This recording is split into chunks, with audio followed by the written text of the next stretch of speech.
Hi friends, నమస్తే. సాధారణంగా 100 పద్యాలు ఉంటే శతకం అంటామని అందరికీ తెలుసు. కానీ 100 కంటే తక్కువ పద్యాలు ఉన్నప్పటికీ కూడా కొన్ని ప్రత్యేకమైన పేర్లు వాటికి ఉన్నాయి.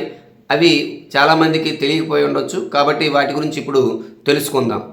1 పద్యం ఉంటే ముక్తకం, 2 పద్యాలుంటే కులకం, 3 పద్యాలుంటే త్రికం, 5 పద్యాలుంటే పంచకం, పంచరత్నాలు, 8 పద్యాలుంటే వారణమాల లేదా అష్టకం, 9 పద్యాలుంటే నవరత్నాలు, 10 పద్యాలుంటే దశకం, 12 పద్యాలుంటే భాస్కరమాలిక, 16 పద్యాలుంటే శశికళ, 20 పద్యాలుంటే విశంతి, 25 పద్యాలు ఉంటే పంచవిశంతి, 27 పద్యాలు తారావళి, 108 పద్యాలు అష్టోత్తర శతకం.